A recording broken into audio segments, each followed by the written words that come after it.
सभी को नमस्कार। मैं सुनीता कुमारी, सहायक आचार्य हिंदी, राजकीय महिला महाविद्यालय झुंझुनू। आज हम कुबेरनाथ राय की निबंध कला के बारे में पढ़ेंगे। हिंदी के ललित निबंधकारों में कुबेरनाथ राय का अद्वितीय स्थान है। उनके निबंध व्यक्ति प्रधान निबंध हैं। कुबेरनाथ राय के निबंध ललित निबंध तो हैं ही हैं, उनमें साहित्यिकता भी पर्याप्त मात्रा में मिलती है। अत्यंत सशक्त और चुंबकीय शैली में लिखे गए श्री राय के निबंध बड़े गंभीर, व्यंग्य, विनोद और आत्मीयता लिए हुए हैं। इन्होंने प्रिया नीलकंठी, रस आखेटक, गद मानदन, परण मुकुट, निषाद मानसूरी, महाकवि की तर्जनी, कामधेनु आदि निबंधों का संकलन किया है। इनके निबंध संकलन 4 प्रकार के हैं। इन संकलनों में लगभग 4 प्रकार के निबंध संकलित हैं, जैसे भावात्मक, विचारात्मक, वर्णनात्मक एवं विवरणात्मक। भावात्मक निबंधों को ललित निबंध कहते हैं, कहा जा सकता है। इनके कुछ ललित निबंध निम्न प्रकार हैं: रस आखेटक, जम्बुक, देहवक्कल, विरूपाक्ष, राघव करुणोरसय, किरण सप्तपदी, हरि हरि दूप और लाचार क्रोध, मृगशिरा, दर्पण विश्वासी, सारंग आदि। इन निबंधों में लेखक की कल्पना का उन्मुक्त विलास और मुक्त मन का आवेग परिलक्षित होता है। ललित निबंधों में लेखक विषय पर केंद्रित नहीं रहता, अपितु उस विषय में जुड़े हुए अन्य संबंधित तथ्यों का विवरण भी मनोरंजक ढंग के साथ समाविष्ट करता है।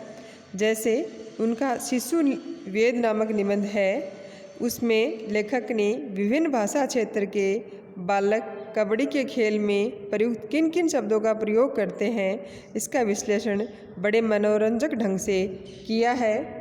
इसी प्रकार रसोपनिषद नामक निबंध में अमृत मंथन की प्राचीन कथा के माध्यम से नव रसों के उद्भव की बात समझाई है कि किस तरह से नए 9 रस हैं, उनका उद्भव हुआ है।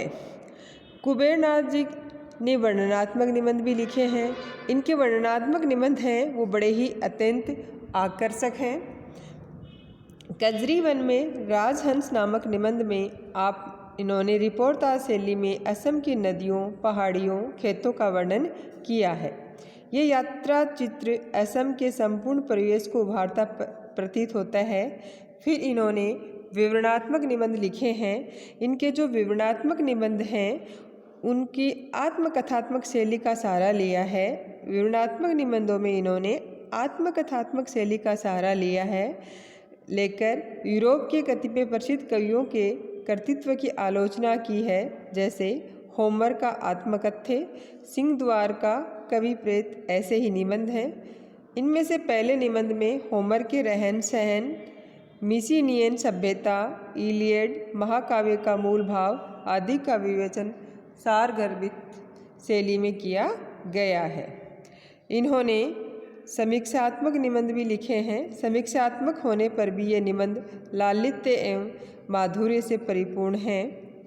कुबेरनाथ जी के निबंधों में बुद्धि तत्व के साथ साथ कल्पना तत्व, शैली तत्व एवं अनुभूति तत्व का भी सुंदर मिश्रण दिखाई देता है। उसमें अहम तत्व या व्यक्तिकता का भी समावेश दिखाई देता है। इनके निबंधों की शैली अत्यंत आकर्षक एवं रोचक है। बच्चन जी ने इनके निबंध संकलन की प्रिया नीलकंठी को पढ़कर कहा था कि शायद ही किसी उपन्यास को भी इतनी रुचि से पढ़ा हो। किसी समय फिर पढ़ने की इच्छा है। प्रत्येक सुरुचि संपन्न व्यक्ति के लिए पठनीय निधि है। हम कह सकते हैं कि राय जी की शैली में चुंबकीय आकर्षण है। राय साहब के निबंधों में लाक्षणिक शैली भी उपलब्ध होती है।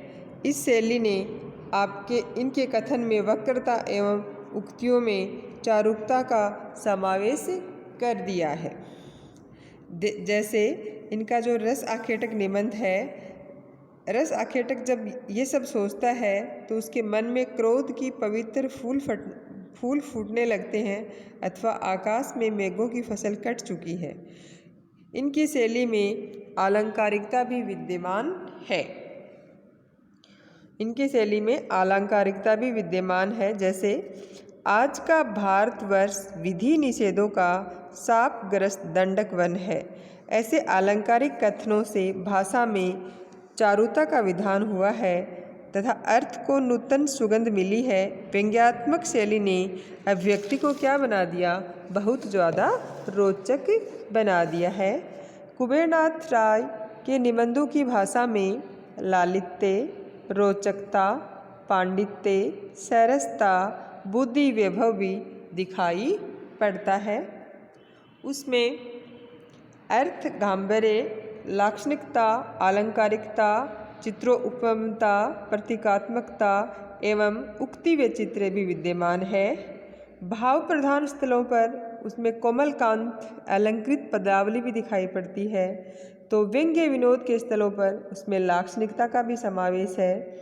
इनकी भाषा परिमार्जित, संस्कृतनिष्ठ, तत्सम शब्दावली से युक्त खड़ी बोली हिंदी है, जिसमें लोक प्रचलित उर्दू, फारसी के शब्दों के साथ साथ अंग्रेजी के शब्द भी दिखाई देते हैं। देशज शब्दों का प्रयोग भी इन्होंने किया है। जैसे देशज शब्द इन्होंने लिए हैं छलफल्ला, कुनमुनाना, चिक्कोटी आदि। इनकी भाषा मुहावरेदार भी है। बीच बीच में इन्होंने संस्कृत के उद्धरण भी दिए हैं। भाषा में इन्होंने सूक्तिपूर्वक वाक्यों का प्रयोग किया है। जैसे नारी का रहस्य का सिंधु है, चन्ना अन्ना अन्नों का शहंशाह है, महासत्य सिद्धि से पूर्व बलि मांगते हैं आदि इन्होंने सूक्तिपरक वाक्यों का प्रयोग किया है। कुबेरनाथ जी के निबंधों में राजनीतिक, सामाजिक, आर्थिक परिवेश को उभारने का प्रयास भी इन्होंने किया है अपने निबंधों में। वे अपने निबंधों में समसामयिक समस्याओं को भी उठाते हैं, उठाकर उनका समाधान खोजते हैं। उनके निबंधों में विपुल शास्त्र ज्ञान, अगाध पांडित्य एवं भाषा की अपूर्व शक्ति भी देखी जा सकती है। इनकी रचना शैली में गद्य काव्य की सी रोचकता विद्यमान है। इन्होंने काव्यात्मक बिंबों, प्रतीकों, उपमानों ने अनुपम अर्थबोध प्रदान किया है। तो लाक्षणिक भाषा ने अर्थ गांभीर्य उत्पन्न करने में विशेष योगदान दिया है। कुबेरनाथ जी के निबंधों में सांस्कृतिक बोध भी पर्याप्त मात्रा में मिलता है। सांस्कृतिक चेतना से युक्त उनके कुछ निबंध हैं, जैसे गंधमादन, रोहिणी, मेघ, रस आखेटक, कवि तेरा भोर आ गया, नदी तुम बीजाक्षरा, सर्द बांसुरी और विपिन मराल। आधुनिक बोध से जुड़कर आज व्यक्ति ने अपने चिरंतन सांस्कृतिक मूल्यों की उपेक्षा करनी प्रारंभ कर दी।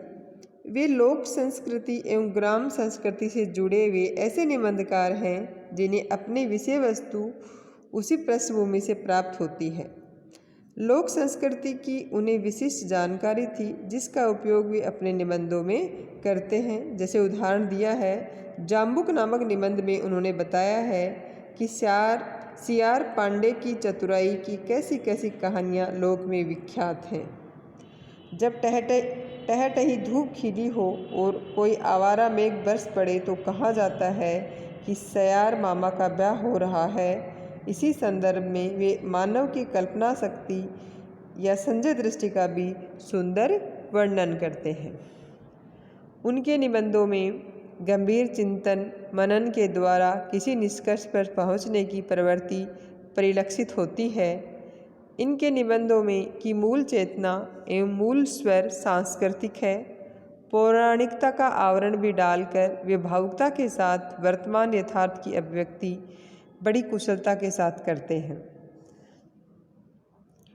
हिंदी के सांस्कृतिक निबंधकारों में वे हजारी प्रसाद द्विवेदी, वासुदेव शरण अग्रवाल, डॉक्टर विद्यानिवास मिश्र की परंपरा में खड़े हैं, किंतु पौराणिक एवं ऐतिहासिक संदर्भों का उपयोग अपने निबंधों में उन्होंने वर्तमान का चित्रण करते हुए किया है। उनकी धारणा है कि आधुनिक बोध से पीड़ित होकर आज व्यक्ति ने चिरंतन सांस्कृतिक मूल्यों की उपेक्षा करनी प्रारंभ कर दी है।